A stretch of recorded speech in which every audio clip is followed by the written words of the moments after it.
Please take your seats quickly, ladies and gentlemen. Thank you. Hello, ladies and gentlemen. Welcome to Tennis Weekly with Joel, Kim and Chris. On today's Tour Catch-Up, sponsored by DownloadTennis.com. Brilliant Bencic saves championship points to win in Abu Dhabi. Wu wins China's first ever ATP title. And Djokovic requests an exemption to play Indian Wells.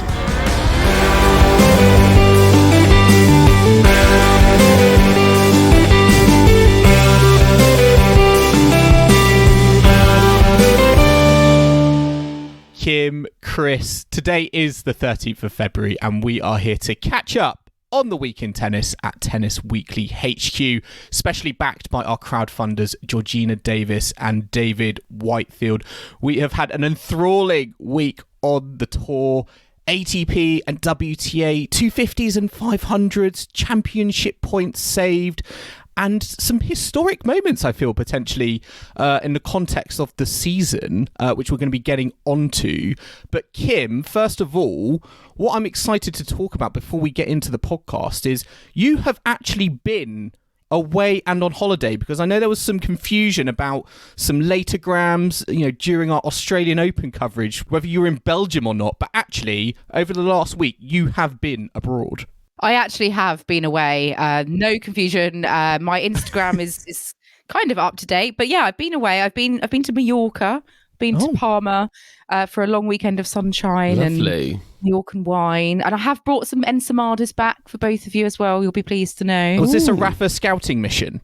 Of course not. Never. I was on the other side of the island, actually. Oh, okay. Other side of the island. That makes it sound like you were in the TV show Lost.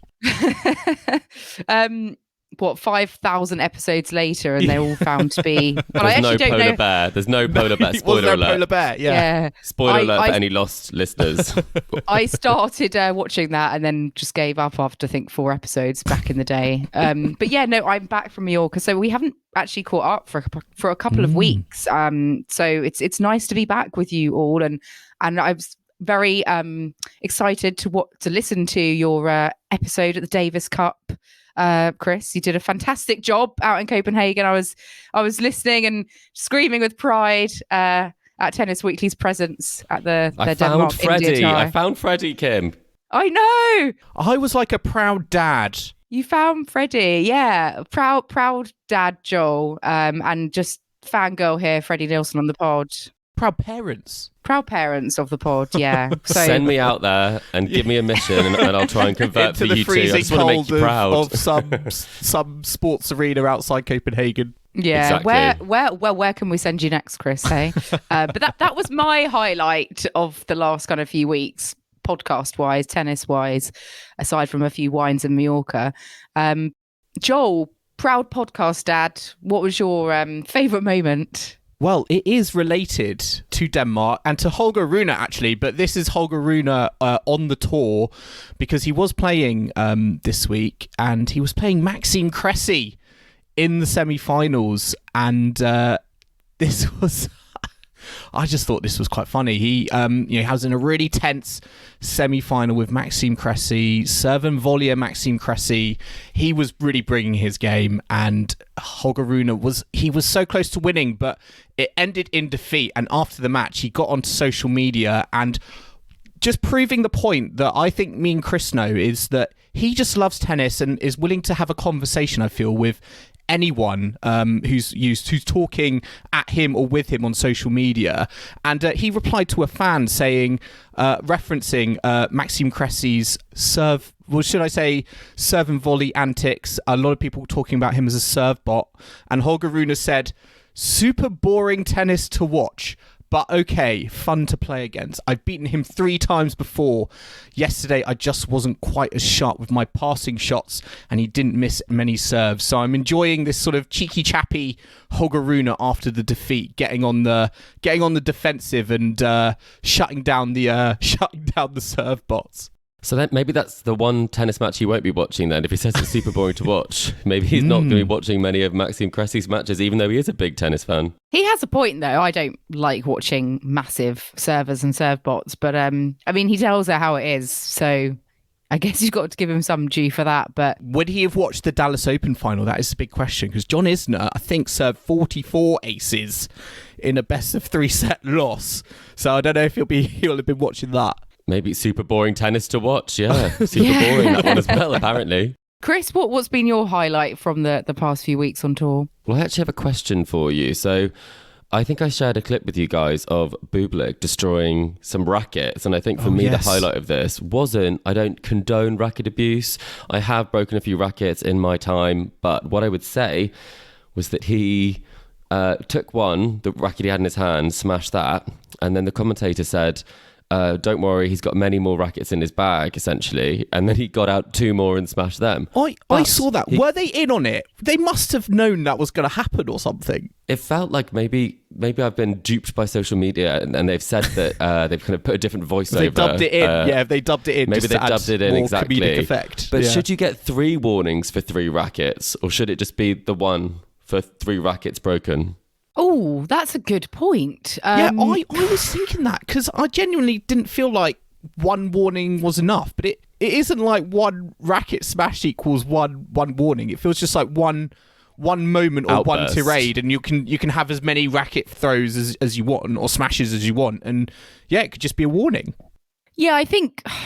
I mean, technically, I don't know what the answer is. I'm lost for words, Chris. You've made me speechless so early on in the podcast.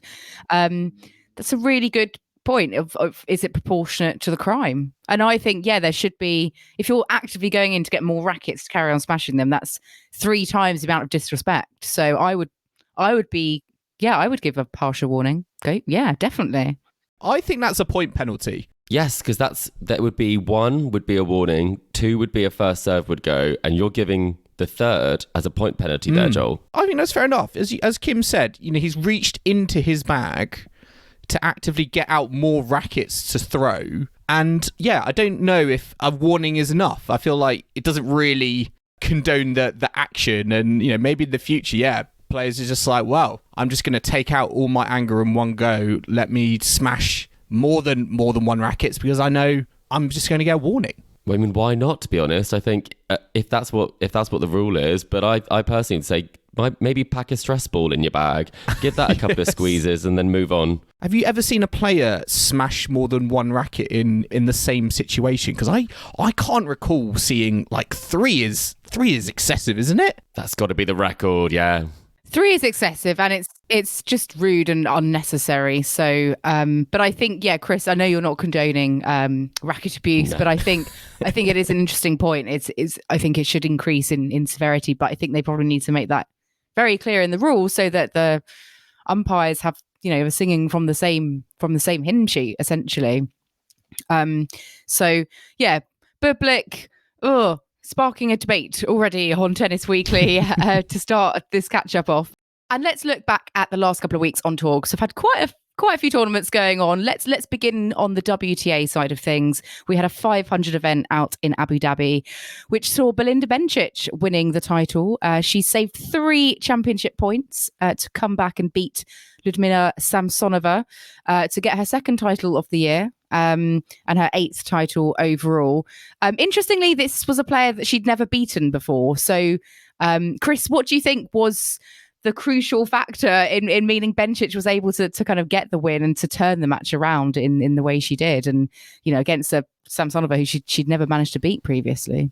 Well, I watched those match points, and it was centimeters from one of those shots not going over. It did hit the net cord, and then she won that point. So I think again, we've seen it time and time again that it's just a point here and there, and that can decide championships, it can decide Grand Slams.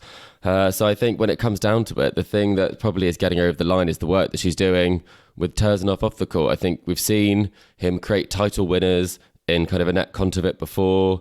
Sabalenka, she was bringing home a lot of trophies with Tursunov as well. So I think it must be the confidence she's getting off the court, she's able to really kind of put on the court. But in terms of the overall results, I think the question that I have is, given the level she's played, she pushed Iga at the United Cup, she won the title at another 500 in Adelaide, and then she only got beaten by the winner at the AO. And I think she could have had a much deeper run.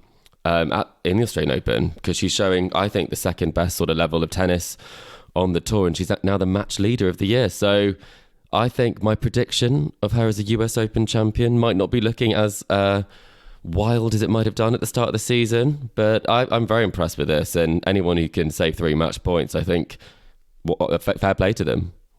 Yeah, because she lost to Sabalenka, didn't she? Round 4 at the Australian Open. So it could have been a slightly different story, perhaps. But you mentioned that you think she might win a slam later in the year, Chris. But I mean, Belinda Bencic has never been beyond she's only been twice beyond the quarterfinals. So clearly there's a bit of a disconnect up till now in her career. Joel, do you think that this is maybe, going to be her season now? She's partnered up with Tursunov. We've seen the effect he's had on players before. Do you think she can kind of finally get deeper into a slam? I think, the level she's showing on the tour, it's almost baffling, I think, when she comes to Grand Slams, why it hasn't clicked. Her results last year, I don't think she went beyond round 3 in the 4 majors. And I think we always see her performing to her capabilities and beyond, in tour level events. I think she's very unflappable, even in the tensest of moments, like championship point down. She does not give you an inch. And I think, for me, that mentality should really help her when it comes to Grand Slams in those pressure environments in the latter stages. I think it was unfortunate that, she had to come up against the eventual champion, Sabalenka, so early on in the Australian Open in round 4, because I do think, she's been playing great tennis since the start of the year, and that was an opportunity for her to potentially go deeper than she got to. But I just think, I think that's what she's probably going to be looking to Tursunov to kind of help her with. I don't think there's much really wrong with her game. She's playing very, very well, but it's that breakthrough that I feel that she needs. And although it's happened, I think, twice at the US Open, I feel like you've got those opportunities there because it's at the end of the year. It's a long season. There might be players who are injured or tired or not as fresh. But earlier on in the season, given the all-court game that she has, I would be expecting her to do some damage. And I do think we should be talking to, her like, getting back to kind of, Grand Slam semi-finals, because she's certainly, to me, showing that ability at the moment. And was it Samsonova who was the player, I think, back at the Billie Jean King Cup in the final? I think Team Russia, they swapped Samsonova in to play Bencic.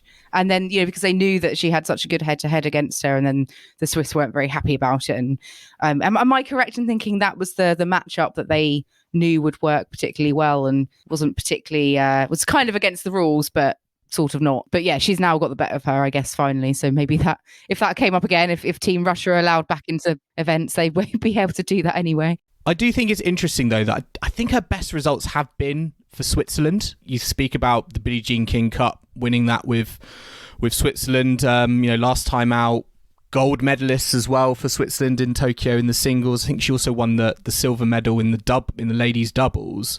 So I don't know why she obviously channels that passion she has for playing for her country very, very well.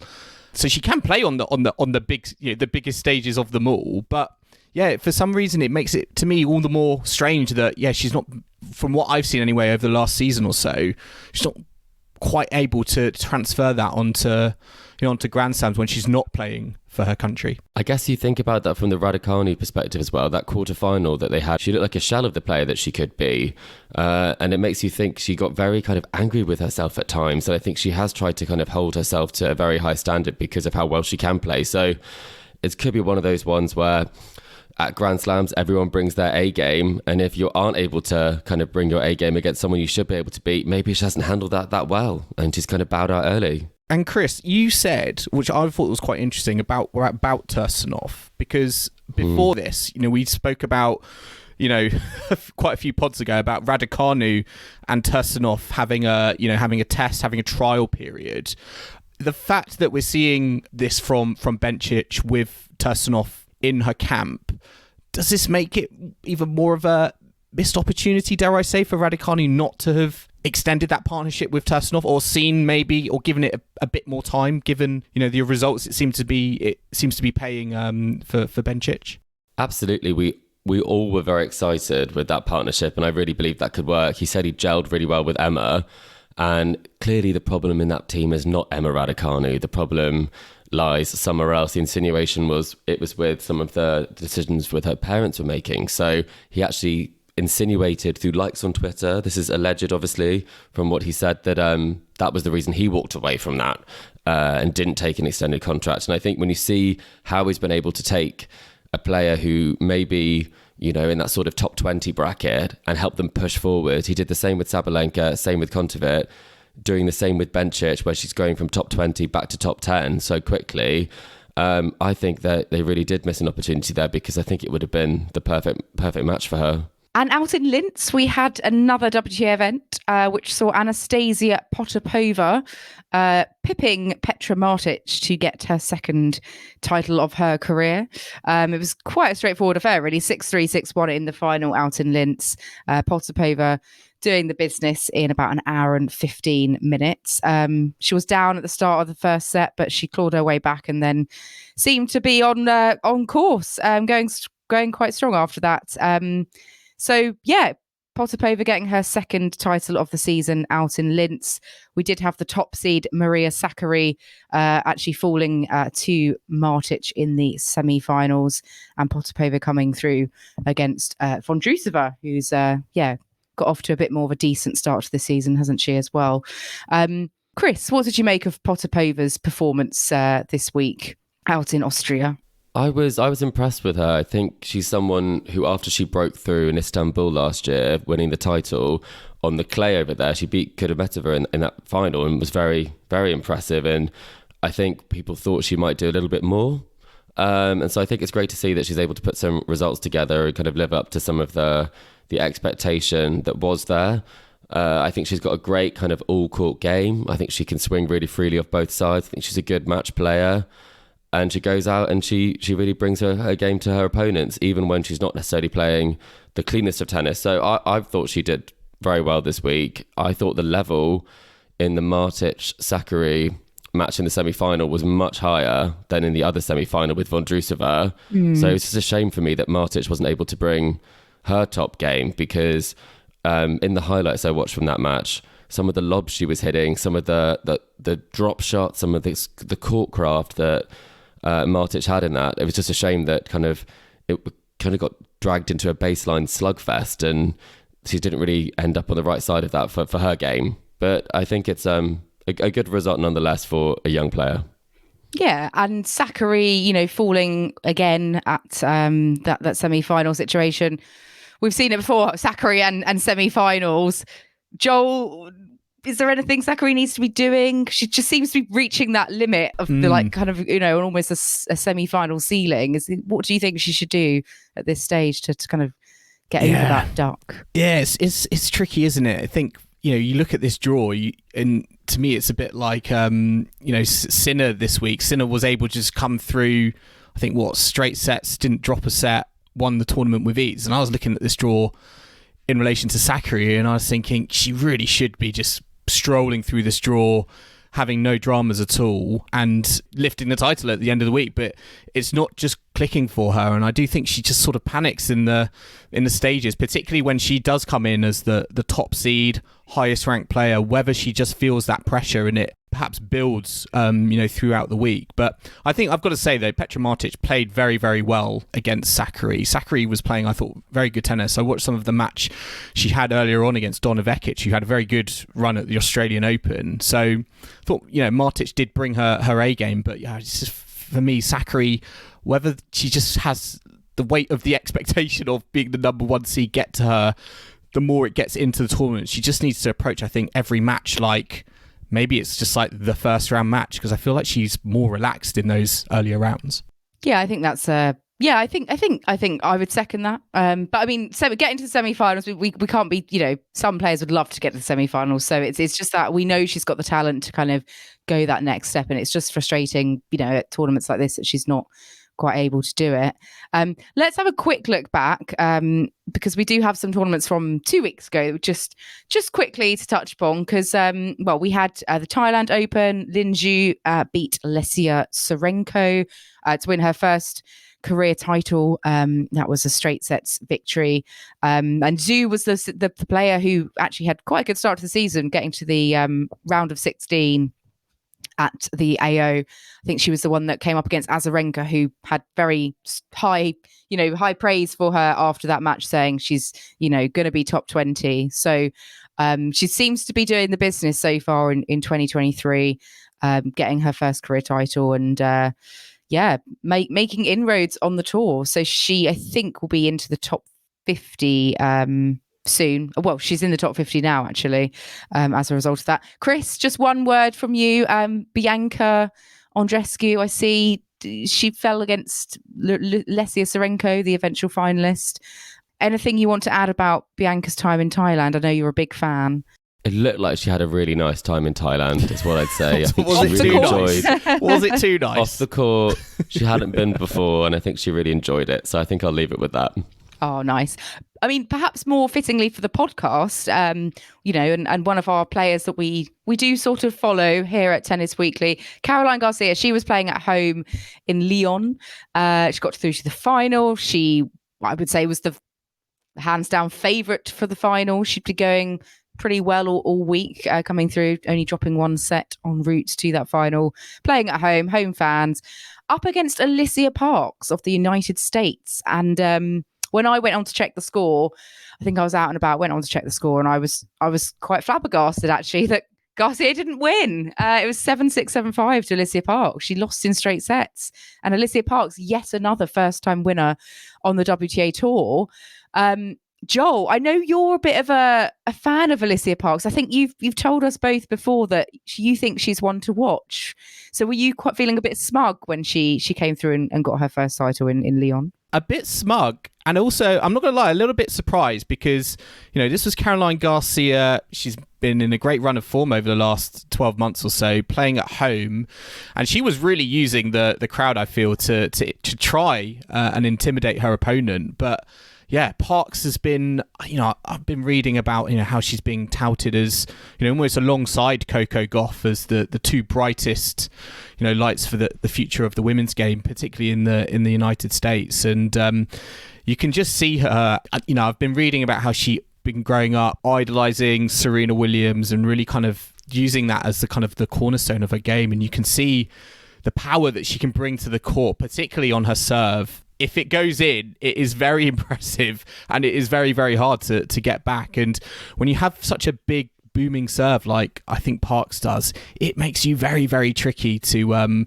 be defeated if you can keep your first serve percentage up when you're on an indoor court like this. And I just think she played the big points very, very well, and it was great to see. I think she's announced herself. I think she'll be looking to make this season a breakthrough season. She's won this title, which is great, and I'm excited to see if she can kick on, go back to the States, Sunshine Double coming up, certainly make a name for yourself, and she'll be high on confidence and belief with this result. Well, she did lose in Linz in the first round of the next match that she played, just to kind of rain on your parade here we slightly go, there, the party. Joel. Well, I just think I have a little bit of in defence of why I didn't necessarily kind of have her as one of my top served 52 rated. aces in 5 matches in Lyon. That is great, but I mean, as we've talked about before, you've got to have a bit more game than that as well, and I think she does definitely have that. But I think it'd be interesting to see how she moves into some of those bigger draws, because quite a lot of her ranking is based on, as she talked about herself, she's been in the final of a 60k last year, and now she's winning a 250, and she did pick up a couple of those December's WTA 125s in France as well. So I think it will be interesting to see what she can do, as you say, like at a bigger tournament. But her second serve, her kicker second serve, is probably one of the best second serves on the tour. So I'll give you that, Joel. I'm winning over Chris, but it feels like we've still got to take time. He's not going to take it on just this one tournament. No, and there'd be a lot of parallels of people talking about her and Serena Williams and all of that. But perhaps we shouldn't, go too mad early on. Yeah, she's won one title, but with a bit of an upset in that final. But we don't want to get ahead of ourselves. But you two can continue fighting over the Alycia Parks hype, maybe going forwards the rest of the season. let's look at the ATP events from the past week on tour. We have the Dallas Open to talk about first of all, because, and actually Joel and Chris, you mentioned this earlier in relation to Holger Rune's comments about serve bots. We had one of those in the Dallas Open final, John Isner, and he was up against Wu Yibing, who actually managed to beat him, but what was perhaps not so surprising was the fact that it was 3 tie-break sets, with Wu managing to come through to defeat Isner 6-7, 7-6, 7-6. The last tie-break was perhaps the most exciting one of all, 14-12 and 4 match points saved for Wu. Chris, Wu is now the first Chinese man to ever have won an ATP Tour title. Do you think this is a very significant moment for China as a tennis playing nation on the ATP side of events, given the result we saw in Dallas? I think it's really significant. I think it's something that's really important for the tour as well. I think obviously the ATP have continued relations with kind of China, and there will be tournaments played in China this year. And we know that there's been some really big attention for players like Li Na in the past, when it comes to the women's side of things. So I think there's always been that question as to why there hasn't been a male player from China who's been able to perform like this. And having a player who's on the younger end of the spectrum, I think, is also very exciting. And as you said, I'm always pleased when someone who we would consider to be potentially a serve bot gets their comeuppance in a final, because you think you have to work that much harder. But I don't think John Isner, I was quite surprised. I don't think John Isner should be winning titles on the ATP Tour. I was surprised to see this result personally, that he was in the final. But no, it's a breath of fresh air, I think. A new titleist and the first time someone's done that, I think mighty impressive. So I say woohoo. Woohoo. I like that. Yeah, it's crazy because his ranking was, I think, in the over 1,000 last year. He's had a lot of injuries in his career up to date, so hadn't really played for about 3 years prior to last year. But Joel, what did you make of Wu? Because he beat Taylor Fritz and Denis Shapovalov earlier on in the tournament. So great wins there for him. Yeah, he's had a fantastic week. As you said, he's been, I think, plagued by injuries over the last few years. I watched a clip of him against Nishikori out in Asia a few years ago, and it's great, I think, to see him now fulfilling on that potential and that promise. And he was so good, I think, in the final. Again, another player coming up against a home resident, I think, in John Isner.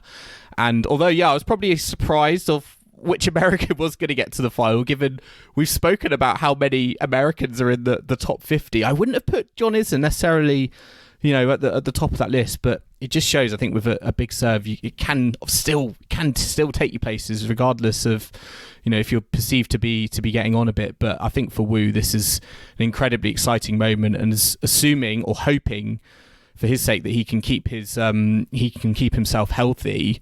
I have no reason to see why he can't continue to go up the rankings, because I think he's got a very, very solid game and could be a big moment for Chinese tennis. I mean, they've got Qingwen Zheng as well on the women's side, so it seems that they've got 2 great talents coming up in the game that could really shed a more positive light, I think, on Chinese tennis. Because I think at the moment the ongoing conversations with topics like where is Peng Shuai, which still haven't been answered, the topics around WTA and the tennis tour, it's all been a bit negative. But I think we've seen with players like this, there are actually some positive stories there as well. Yeah, exactly. And we don't want, obviously, the sort of more negative stories to affect, someone like Wu coming through and, playing amazing tennis and clinching his first title, because, he's not part and parcel of everything else. So we should still celebrate, obviously, these other successes. But yeah, I mean, Wu winning saving those 4 match points. There's a lot of match points being saved, and also a lot of first-time winners, I think, over the last few weeks on tour.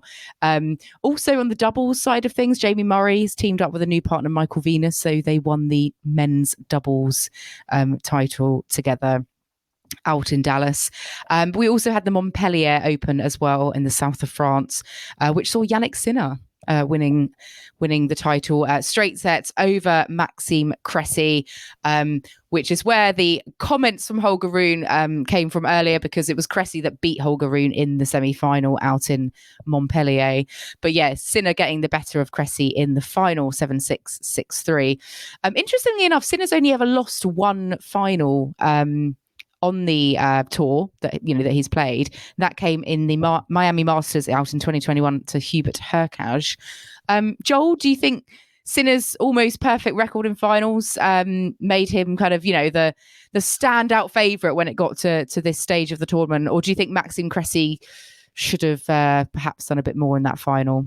Oh, well, I was a bit surprised, actually, Rune didn't get to the final, because I would like to see more Rune-Sinner matchups, because I think we can all agree that is a rivalry for for this decade and potentially beyond. So it was a little bit, I guess, disappointing that we didn't get that final. I'm sure we'll get that matchup at some point again in the future. But I think for me, Sinner's just, I think last season was a blip. He had a few injuries, wasn't really kind of able to sustain himself on the tour. So it's great to see him doing well this time round. I think a little bit of a reset, and he just had a very nice, easy route through, I think, the tournament.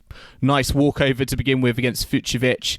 Interestingly, came up against a French youngster, Fils, in the semi-finals, who I think is 18 years old. Who knows, maybe adding himself to the mix of potential next French male number one. Exactly. But I think very nice kind of draw for Sinner to get through. And although Cressy, a very awkward opponent in the final, I don't know if he was a little bit tired. I know he was a little bit hampered, I think, by his hand in that final. But for me, it was just job done, I think, for Sinner, and not much more. And Chris, aside from Arthur Fee, very excitingly, possibly future French number one. I'm sure we'll be mentioning him at some point on this podcast if he becomes big. What did you make of Holger? I think, especially out in Montpellier, given that you interviewed him only last week. Obviously, it's a shame he didn't go further than the semis, but how did you make of his performance? Just after the Davis Cup. I was pretty impressed. I think obviously the Cressy match was very close and could have gone kind of either way. He did do really well in tie breaks. He took 3 tie breaks in the first couple of rounds that he played, and then he also took one of the tie breaks in the Cressy match as well. So winning 5 tie breaks in 3 matches is an awful lot and is a big ask. I think obviously it shows that he plays those tie breaks really well. And that his serve is coming on a lot, because that's what he said he was working on, and it was clear at the Davis Cup that was his focus, getting a higher first serve percentage, and that's exactly what you need when it comes to landing those first serves in tie breaks. I have to say, from a scheduling perspective, I did think he was a bit tired, and that was kind of the word on the street at the Davis Cup, and such a quick turnaround from there, getting yourself to the south of France, and now he's in Rotterdam. So I think scheduling is something that I am sort of questioning in terms of whether he'll be able to peak at the big tournaments, because it's been pretty relentless, and I wonder how much that might have sort of impacted on that Cressy match going long. But a good showing, a consistent showing, and I don't think he'll be too disappointed with that semi-final loss. Absolutely. Yeah, I think it's not the end of the world, is it? And we're out in Cordoba. We have the start of the Golden Swing. Joe, I bet you're absolutely thrilled because we do love a bit of Golden Swing action. So we had the Cordoba Open in Argentina. I have to say, classic kind of Golden Swing final matchup. Sebastian Baez against Federico Coria. So an all Argentine final. And it was Sebastian Baez coming through in 3 sets. I made more of it, I think, than probably Nick Kyrgios did, given his comments on Sebi Baez. But nice victory for him. I think he's not had a little bit of loss of form, but I always think he can draw on a clay court for some inspiration, and that's what he did in the Cordoba Open, and maybe he can continue it for the rest of the Golden Swing. And let's take a quick break now, but do join us in the second half where we'll be discussing Novak Djokovic applying for an exemption to play Indian Wells, Wimbledon men's doubles moving to a best of 3 format, and also looking ahead to all of the action to come this week, including the return of Carlos Alcaraz at the Argentina Open. So do not go anywhere.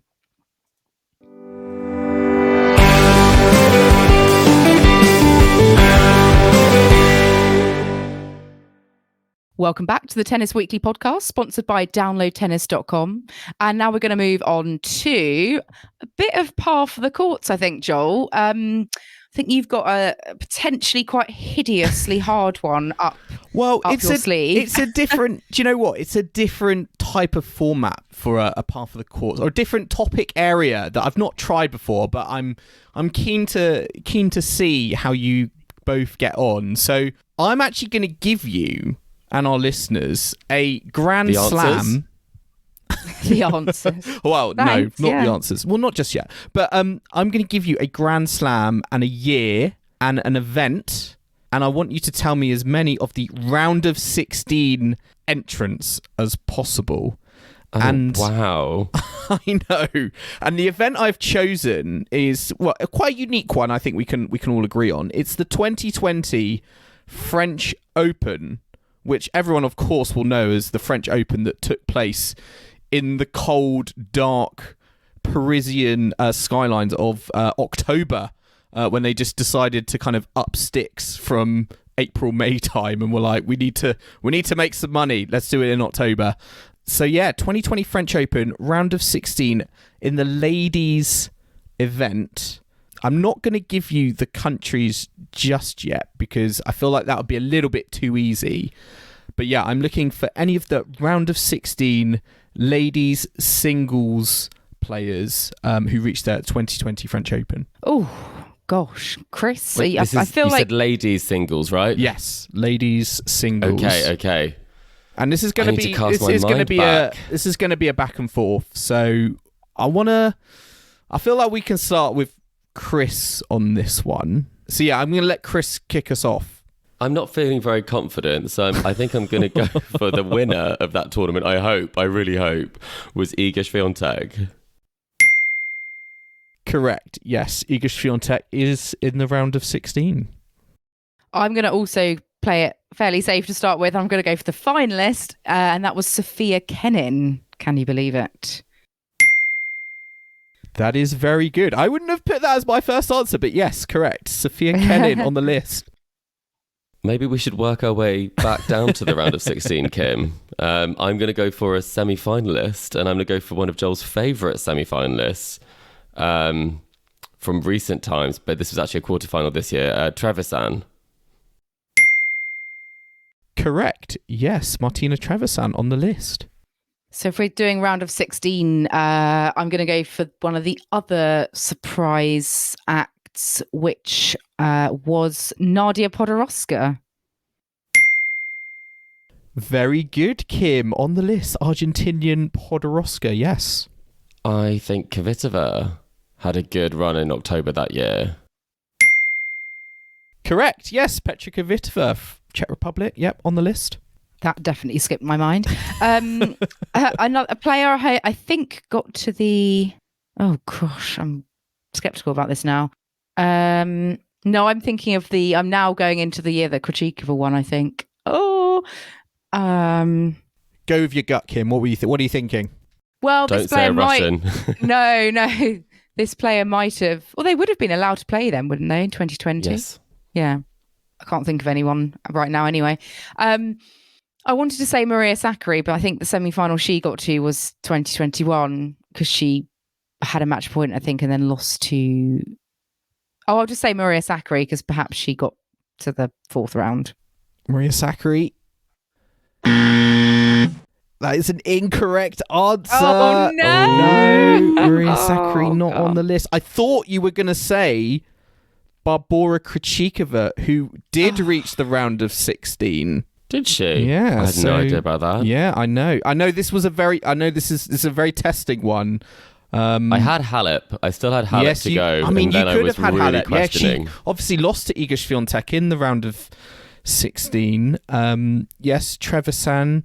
Fiona Ferrer is the only other one that I had. Yep, very good. And then I was out because that was a great match against Kenin. Kenin turned that one around. I loved that match. Yep, you could have had Fiona Ferro. You could have also had Caroline Garcia, got to the round of 16. Kim, to miss Caroline Garcia. Did she really? And that was before the Renaissance. Yeah, wow. That was way before. And Chris, when you said one of my favourite players, and you said Martina Trevisan, I thought you were actually going to say Danielle Collins, who also is on the list. Was that the year she beat Muguruza? Potentially. But you could have said Danielle Collins. You could have said Kiki Burtons. You could have also said consistent Ons Jabeur. And the 2 or 3 others at the bottom of the draw, you could have had Laura Siegmund of Germany, Zhang of China, and Paula Badosa, who I think was the 2nd seed. I mean, that is very surprising. I do think that was the year, though, when Sigmund should have gone out in the first round because of a bad call in the Kiki yes, you're right. Mladenovic match. Yes, I remember that match, yes. I'm very good at the early rounds, Joel, so if we could do round 1 of the slam. Who was the 128. 126. Oh, yes. Yes. 128. Give us a chance. Give us a chance, exactly. Yeah, I know that was very, very, very Absolutely. tough. I might give the countries next time, but yeah, we'll maybe have to fine-tune that. No, that was a good one. And Chris, unsurprisingly, won yet again. So he's very good at those ones.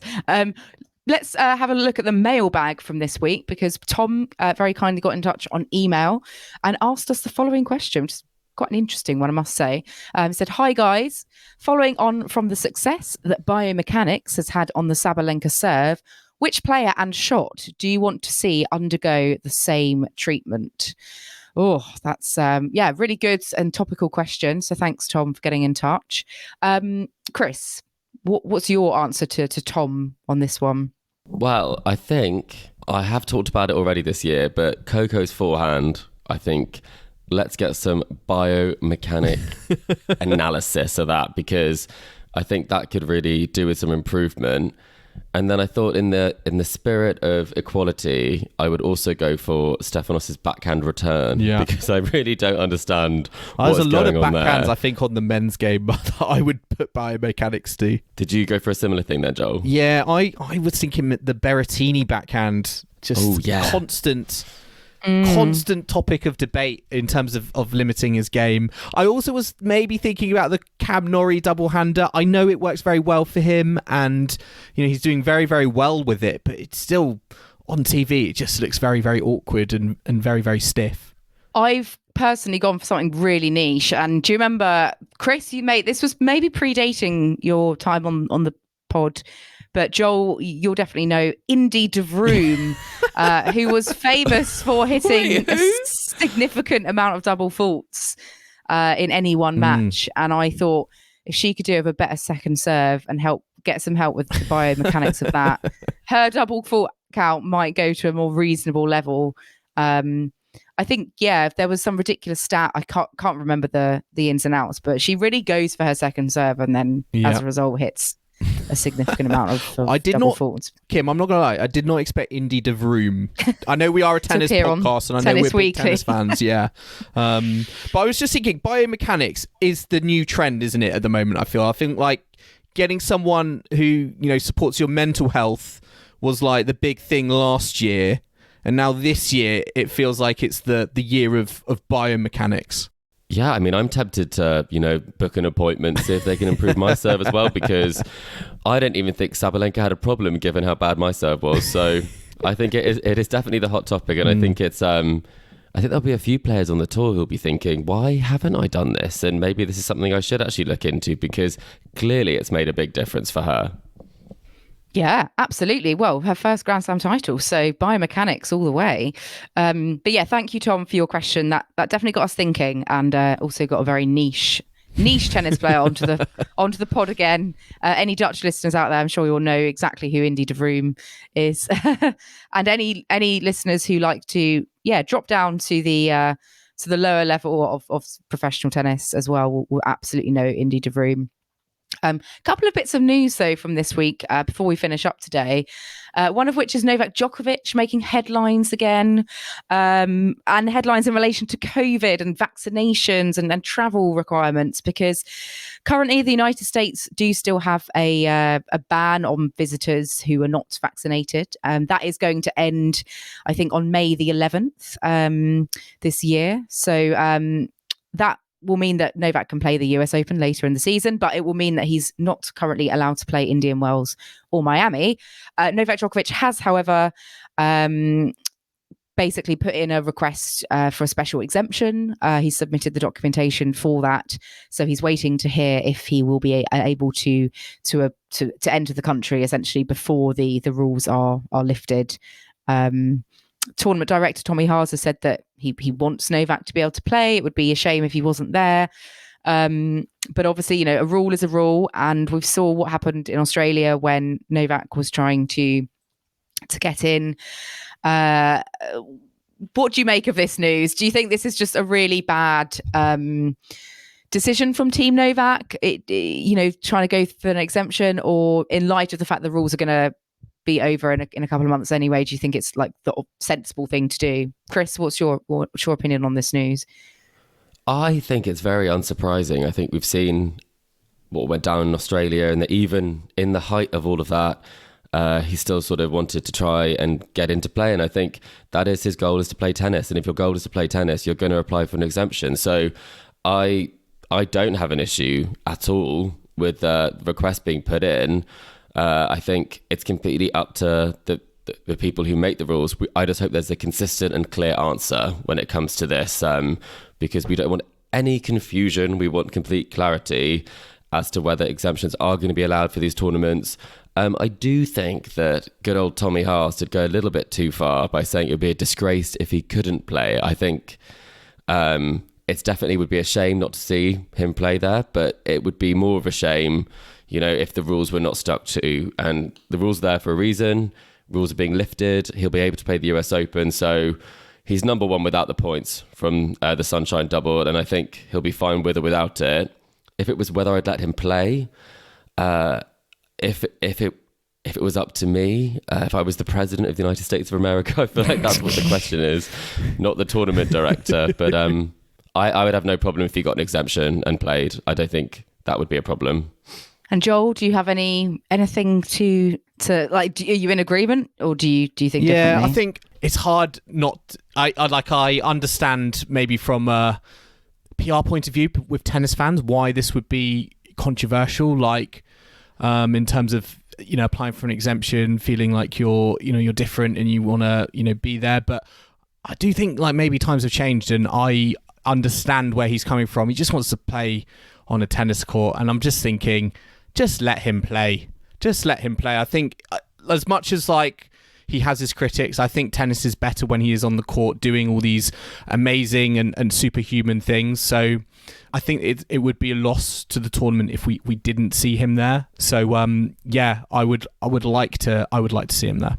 As much as Tommy Haas does as well, but I do think he maybe sounded a little bit desperate. Oh, Joel, you think it's a disgrace if he couldn't play? He sounded a little bit desperate, didn't he? But he's a tournament organizer, and he's probably just thinking, look, I want to put the best tennis tournament on. He's printing his posters, Joel. He's already on there. He needs to know he's got a print deadline. I'm going to have to change my marketing campaign if Djokovic can't attend. And the other bit of news that we did have very quickly was that Wimbledon doubles, they're moving to 3 sets instead of best of 5, due to kind of time constraints and players being able to kind of enter the doubles and have a more realistic shot at playing in multiple events at Wimbledon and not having to have, 10-hour long doubles matches. They've gone down to 3 sets, which would make Wimbledon in line with the other Grand Slams. Just a quick one from both of you. Yay or nay to that decision, Joel? Yeah, I mean, this makes sense. I think it'll be interesting to see if Nick Kyrgios actually plays doubles. Yeah, it brings it in line. We like that consistency. I think it is a lot to ask. Whether it'll have the desired impact on singles players playing doubles to be seen. But yeah, I think this is a step in the right direction. And I also think just the wear and tear on grass courts, they go under a lot of strain and a lot of stress, I think, across across a couple of weeks. And I think this will just let them breathe a little bit more, which I think will probably help with the schedule. Yeah, and Chris, yay or nay? I think scheduling, as you say, is a major issue at the Grand Slam. So for me, I think it's welcome from that respect. And I do like consistency between the slams. I think they've been at fault for not necessarily always communicating as well as they can with each other in terms of how they operate. And that's including kind of with the rules that are in play across the rest of the year as well. I do think it's good for tennis because I do think you'll get more top players playing, and I do think it's more exciting to watch. I think we've all been at Wimbledon where we were like, oh, come on, when's this one going to finish? Because this next one's coming on. So I do think that maybe it will help in that sense, yes. Yes, I agree. I think it's a sensible decision. So that pretty much wraps us up for this catch up. But we do have a couple of tournaments underway this week. We've got the Rotterdam event, which is the indoor event for the men, the F500. For the women, we've got the 500 event out in Qatar. And we've also got Delray Beach and the Argentina Open, which are 250s for the ATP as well. Carlos Alcaraz returns to the tour. He's out in the Argentina Open, so getting a bit of clay action to kind of ease him gently back into the tour, perhaps after his injury layoff. Cam Norrie is also playing that one, and Rotterdam, as usual, has a very good lineup with some top players. We've got the likes of Tsitsipas, Rublev, Felix Auger-Aliassime, Medvedev, and our new favourite Holger Rune, fresh off the back of a Tennis Weekly interview. He's out in Rotterdam, and Iga Swiatek returns in Qatar, along with Jessie Pegula after the Australian Open. Who have you got your eyes on this week? Any particular highlights that you're looking out for, Chris? Well, I know where you'll be watching, Kim, because Fernando Verdasco has a wild card for Delray Beach. Is he trying to reach as many wild cards as Andy Murray? He got thrashed, though, in I think last week. I can't remember who it was to, but it was very comfortably a loss for him. So that was maybe not as exciting as it sounded. Start trailing off. That does make sense. No, I think there's a couple of interesting matchups. I think I'd like to see Alex Molcan play Dominic Thiem. I think that'll be a good one. It's a stacked field over in Doha. I think, when you see Madison Keys, Ostapenko in round one, you're in for a good tournament. So there's 3 rounds of qualifying to make the main draw, which is just, for me, like obscene for a 500. Yeah, it was quite something. So there's a few matches that I think will be interesting there. Badosa versus Haddad Maia. That was a really good epic early in the year. So I'm going to be between Doha and Delray Beach, I reckon. For me, I'm curious to see how Iga Swiatek gets on. Is the pressure back on? After the Danielle Collins round 2 Australian Open, I know potential, and Belinda Bencic in a quarter as well. I know it's a 500, but there is no let up there. So although Iga Swiatek is the number 1 seed, yeah, she's going to have it, I think, very hard going straight from the get go. I agree. I think Swiatek is where I'm kind of looking this week to see how she gets on off the back of not winning the AO. Sorry, it's a lot more difficult than I think Carlos Alcaraz out in Argentina, where he's coming back from injury. I think he's got a couple of sort of a nice opening potentially, and then maybe he gets Sebastian Baez in the quarterfinals. But another player to see how he gets on. And I see Cam Norrie's extended his stay beyond Colombia in South America. Absolutely. Well, I think that brings us to a close. We'll see how this week's tournaments get on, but we'll be back next Monday as usual for another talk catch up here at Tennis Weekly. Listeners, I hope you've enjoyed our latest episode of the Tennis Weekly podcast. Remember to subscribe to us to stay up to date on all the action from the ATP and WTA tours. We are on Apple Podcasts, Spotify, and all major podcasting platforms out there. And if you like what you're hearing, then make sure to leave us a rating and a review on Apple Podcasts or Spotify. You can also follow us on social media or email the show. We're on Facebook, Instagram and Twitter at Tennis Weekly Pod. Or you can email us on tennisweeklypod@gmail.com. And don't forget to check out our website, www.tennisweekly.co.uk. And we will be back next time at Tennis Weekly HQ for another episode. So I hope you can join us for that. But in the meantime, it's goodbye from Kim. Goodbye. It's goodbye from Chris. Goodbye. And it's goodbye from me. We'll see you again soon.